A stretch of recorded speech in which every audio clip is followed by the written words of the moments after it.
Lanjutkan cerita dari episode sebelumnya ya. Semoga kalian suka. Pada saat yang sama, ketika Tian Sun dan Ning Yao meninggalkan Sensi, Shin kembali ke tempat Xiaoyan. Xiaoyan yang berjalan keluar dari balai penjara guntur, kelopak matanya sedikit berkedut, dan kemudian dia mendapatkan sebagian dari ingatan Kui Jun. Oh, dua Raja Roh Tian Sun dan Ning Yao sebenarnya memilih pergi ke dunia Dewa Iblis kuno. Tujuannya adalah mencari kesempatan untuk menerobos keabadian dewa. Menarik. Awalnya aku berniat untuk pergi ke dunia laut pegunungan dulu.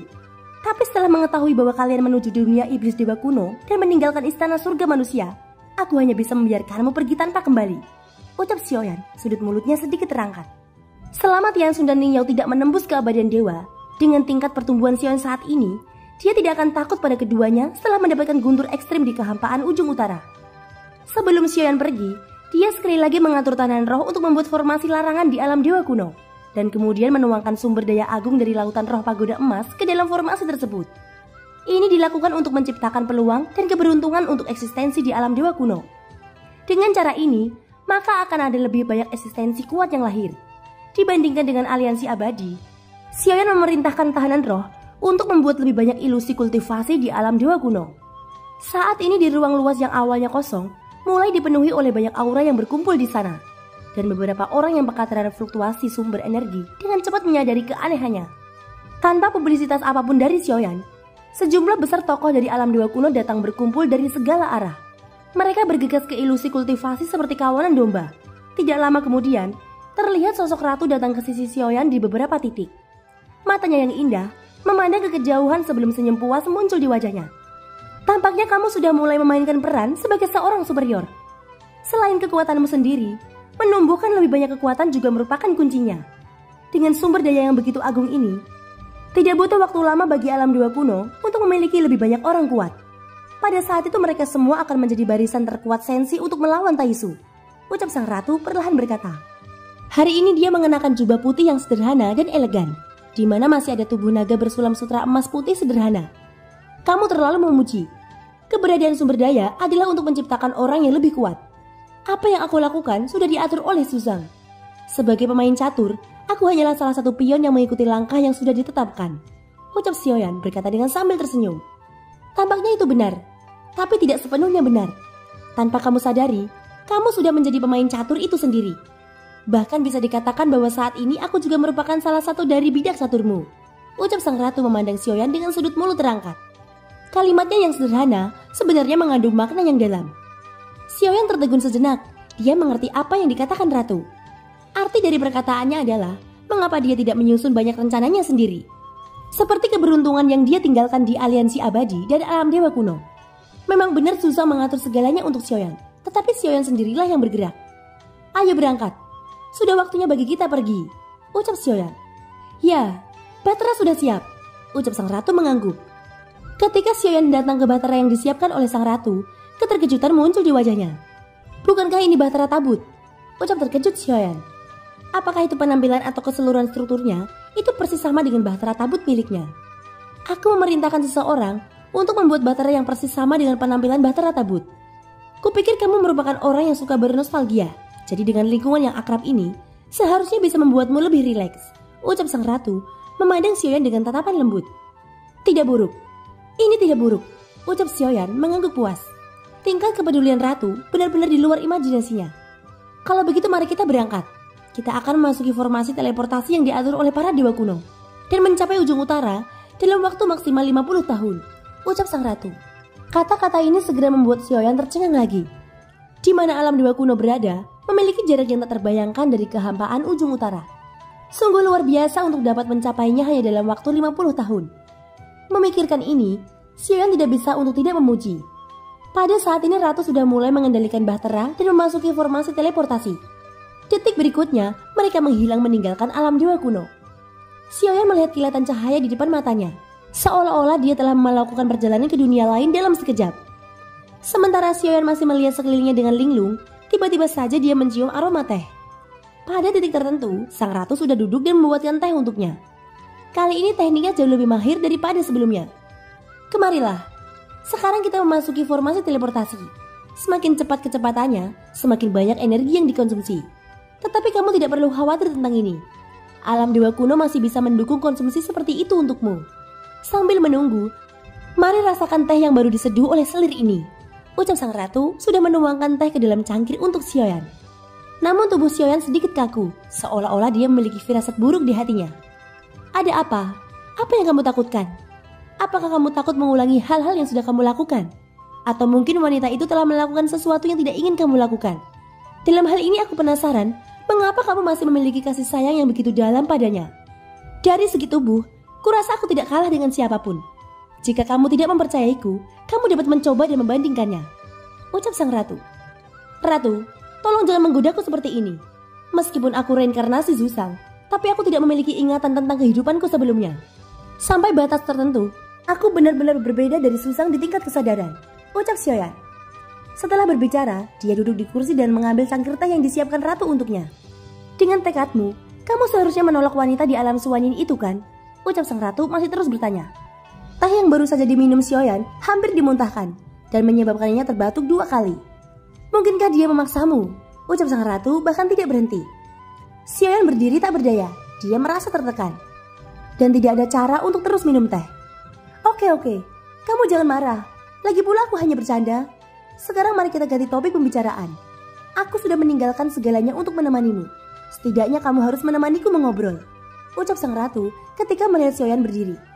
Senyum lucu muncul di wajah cantiknya. Xiaoyan melirik sang ratu dengan wajah suram. Dia tahu apa yang dipikirkan sang ratu. Dia sudah menegurnya dengan sangat jelas, tapi ratu masih tanpa henti menggodanya. Meskipun ratu juga merupakan wanita yang terbaik, namun Xiaoyan sudah membuat keputusan di dalam hatinya bahwa dia tidak akan menikah lagi. Xiaoyan sudah dengan sopan menolak ratu lebih dari 1 atau 2 kali, tetapi tampaknya hal itu sama sekali tidak berguna. Sang ratu tidak hanya tidak menunjukkan kekecewaan ketika Xiaoyan menolak, tetapi bahkan menjadi lebih tertarik. Hal baiknya adalah sang ratu tidak secara langsung memaksanya dengan kekuatannya seperti yang dilakukan Chen Xianyuan. Setiap kali Xiaoyan mengingat adegan itu, dia merasa sangat malu di dalam hatinya. Tidak pernah menyangka bahwa dia benar-benar dipaksa oleh seorang wanita. Jika Xiaoyan ingin membenci, dia hanya bisa membenci kekurangan kekuatannya sendiri. Chen Xianyuan sudah sangat baik padaku. Kuharap ratu berhenti mengolok-oloknya. Ucap Xiaoyan berkata dengan serius. Oke, aku tidak akan mengolok-oloknya lagi. Melihat dari reaksimu, sepertinya dia benar-benar wanita yang luar biasa. Ucap sang ratu tidak bisa menahan diri untuk tidak bertanya. Chen Xianyuan memberiku semua energi dunia. Dengan cara ini, tubuh spiritualnya juga menghilang selamanya. Tidak peduli apa, dia sudah mengorbankan hidupnya untuk membantuku lebih kuat. Ucap Xiaoyan sambil menghela nafas panjang. Dia tidak bisa melupakan pengorbanan Chen Xianyuan untuknya dan sulit untuk menghindari rasa sakit di hatinya. Sangat disayangkan. Ucap sang ratu juga menghela nafas. Xiaoyan memincingkan matanya melihat ekspresi ratu yang terakhir tidak memiliki kesedihan di wajahnya. Namun menurutku Chen Xianyuan tidak akan mati dengan mudah. Sejauh yang aku tahu, ketika Zuzang bertemu dengannya di alam Suanin, yang terakhir bahkan lebih kuat dari Zuzang. Apa yang ingin aku katakan adalah, ketika kamu bertemu seseorang yang lebih kuat darimu, terutama seorang wanita, kamu harus lebih berhati-hati. Ini karena apa yang kamu lihat belum tentu benar. Ucap sang ratu perlahan berkata. Xiaoyan tercengang saat mendengar kata-kata itu. Jika benar seperti yang dikatakan sang ratu, tentu saja dia lebih berharap bahwa pada akhirnya Chen Xianyuan menipunya. Kuharap dia masih hidup, kumam Xiaoyan. Namun dengan kekuatanmu saat ini, meskipun dia masih hidup, kamu mungkin tidak dapat melihatnya lagi. Ucap sang ratu. Baiklah, kita akan segera keluar dari formasi teleportasi utama. Kamu bisa bersiap-siap, ucap sang ratu kembali. Begitu suara itu jatuh, kegelapan di depannya menghilang dan Bahtara Tabut memasuki planet kuning.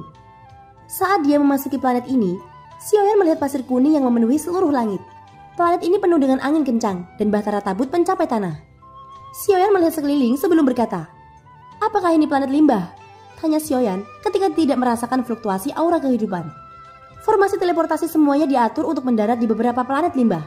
Hal ini dapat menghindari masalah yang tidak perlu. Selain itu, formasi teleportasi dapat diawetkan dengan lebih baik, ucap sang ratu menjelaskan dengan lembut. Namun setelah Bahtara Tabut mendarat ke tanah, sang ratu tidak terburu-buru mengaktifkan formasi teleportasi selanjutnya. Sebaliknya dia terus minum teh dengan santai. Ratu, apakah ada yang kamu tunggu? Mengapa kamu tidak mengaktifkan formasi teleportasi kedua? Tanya Xiaoyan dengan bingung ketika melihat ratu tidak bergerak. Bukan aku yang menunggu, sebaliknya merekalah yang menunggu kita. Karena mereka sudah mengikuti kita di sepanjang jalan, mengapa kamu tidak menemui mereka dulu? Ucap sang ratu mengangkat kepalanya sedikit, menatap ke udara yang gelap karena banyaknya pasir kuning. Xiaoyan mengerutkan keningnya. Dia tidak menyadari bahwa seseorang mengikuti mereka. Segera kekuatan jiwanya menyebar dan mendeteksi fluktuasi aneh yang datang dari luar planet. Mungkinkah mereka datang dari istana surga manusia? Tanya Xiaoyan. Aku tidak tahu. Itu lebih pastinya kamu harus pergi dan melihatnya sendiri. Ucap sang ratu menggelengkan kepalanya sambil tersenyum. Xiaoyan cemberut, lalu dia berkata, ini persis sama dengan Chen Shan-yuan. Sulit untuk dipahami, gumam Xiaoyan dengan marah. Karena sang ratu berkata demikian, Xiaoyan hanya bisa bergegas keluar dari bahtera dengan satu gerakan. Sosoknya tenggelam ke dalam pasir kuning di seluruh langit. Pada saat yang sama, dia menggunakan kekuatan jiwanya yang kuat untuk menyembunyikan auranya. Di sisi lain, di planet yang penuh dengan pasir kuning ini, terlihat sebuah bahtera melayang di udara. Tetapi sampai sekarang bahtera itu tidak berencana untuk masuk. Mereka mendarat di planet ini. Apakah kita perlu melaporkan sekarang? Lagi pula kita hanya ditugaskan untuk menentukan lokasinya. Tidak perlu bagi kita bergerak terlalu dalam. Ucap salah satu sosok itu yang ternyata adalah roh hantu dari istana surga manusia. Oke, mari kita keluar dari planet ini. Yang terbaik adalah bersembunyi dan menunggu di luar. Jawab para roh hantu yang berdiri di bahtera.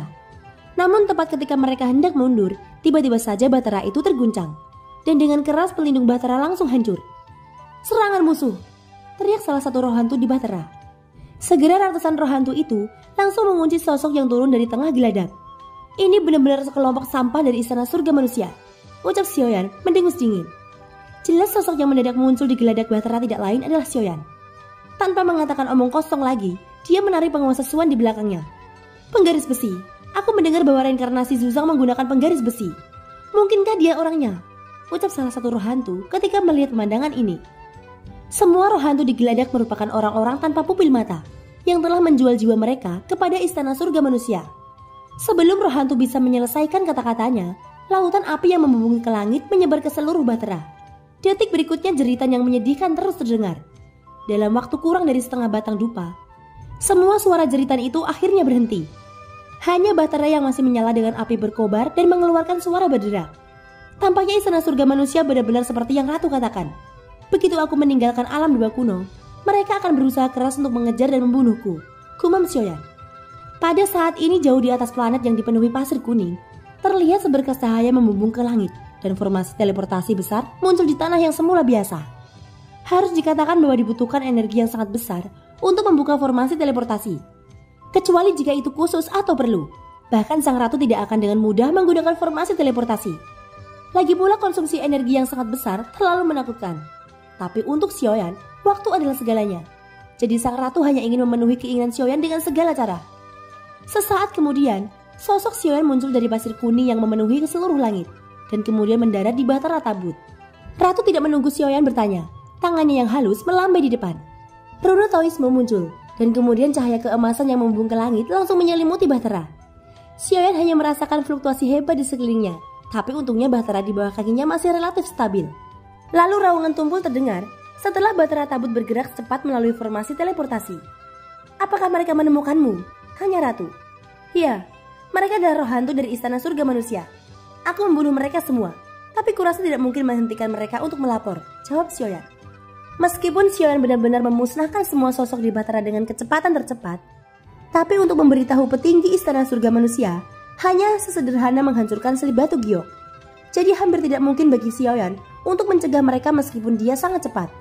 Tidak apa-apa, selama kamu meninggalkan alam dewa kuno, cepat atau lambat kamu akan ditemukan, ucap Ratu sambil tersenyum.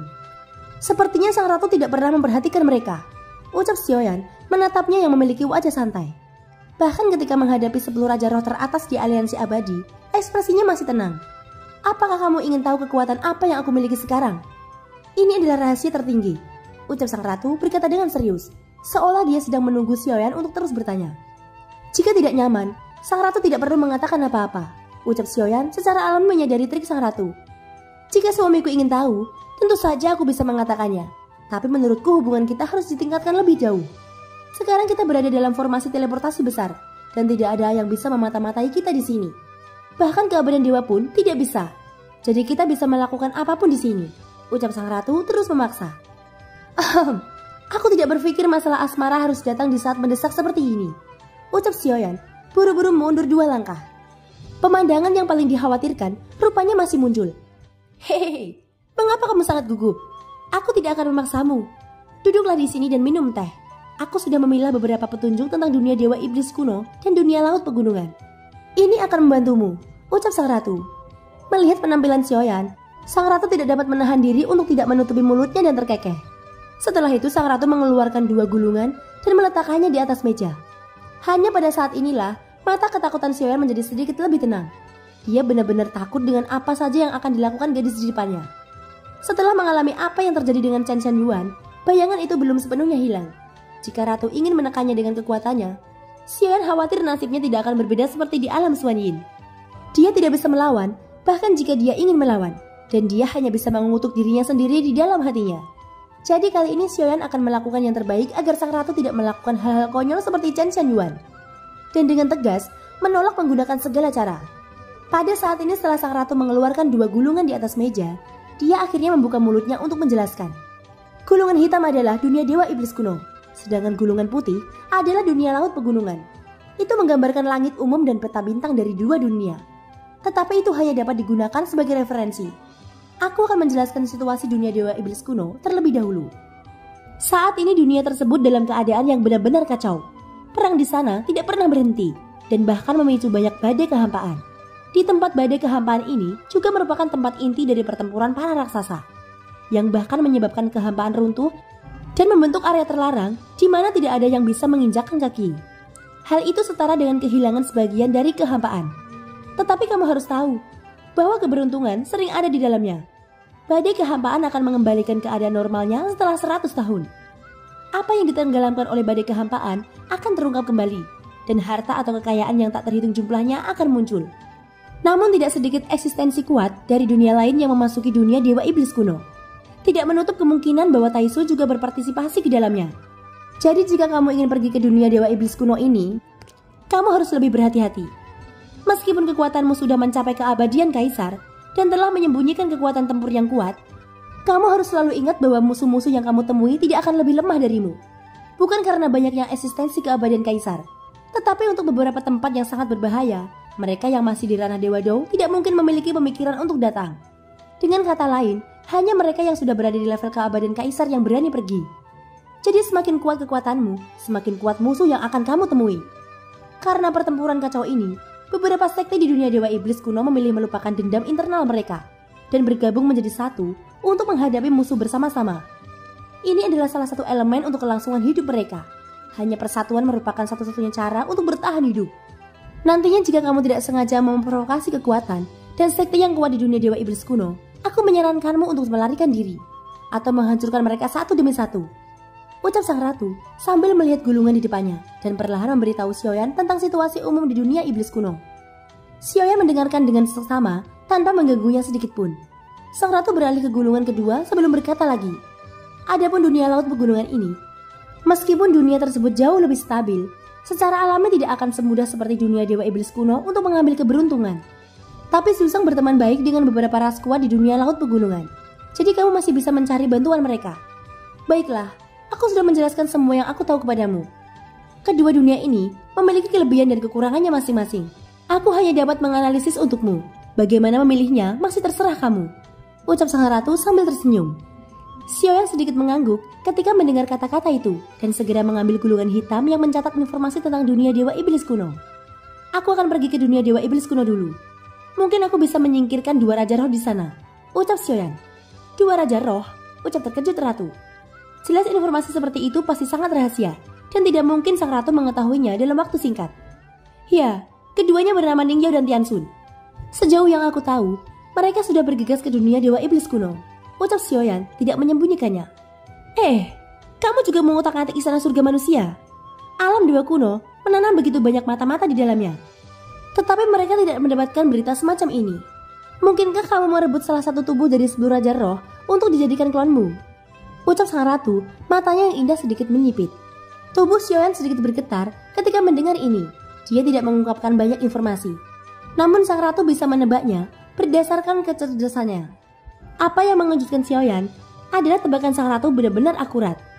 Iya, tapi karena jaraknya terlalu jauh, aku hanya bisa mendapatkan ingatan yang berbintik.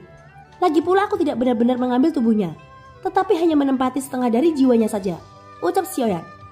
Apakah orang ini bahkan tidak menyadarinya? Tanya sang ratu mengangkat alisnya. Tentu saja dia sudah menyadarinya, tetapi dia tidak akan mengatakan apa-apa. Itu karena begitu Raja Rolain mengetahuinya, tubuhnya yang telah saya tempati mungkin akan dimusnahkan. Kwee Jun sudah mencoba banyak cara, tetapi dia masih tidak bisa mengusir kehendak jiwaku dari tubuhnya. Jadi bahkan jika Kwee Jun mengetahuinya, dia harus diam-diam mengubur masalah ini jauh di dalam hatinya. Kalau tidak, begitu masalah ini terungkap, dia sendiri tidak akan berpikir untuk bisa bertahan hidup, ucap Xiaoyan. Ini sangat menyeramkan. Aku harus memujimu karena banyak akal, ucap sang ratu mengacungkan jempol pada Xiaoyan. Yang penting adalah mata-mata Xiaoyan jauh lebih berguna daripada yang ditempatkan di dalamnya oleh alam dewa kuno. Setelah mengambil ingatan dan kebiasaan Kwee Jun, bukan tidak mungkin untuk mengambil sepenuhnya tubuh Kwee Jun. Sehingga selama Xiaoyan ada di Sensi, dia akan mengetahui semua yang terjadi di istana surga manusia. Thank you guys, sudah mendengarkan ceritaku sampai akhir. Semoga hari kalian menyenangkan. Tetap jaga kesehatan, sampai jumpa dan bye-bye.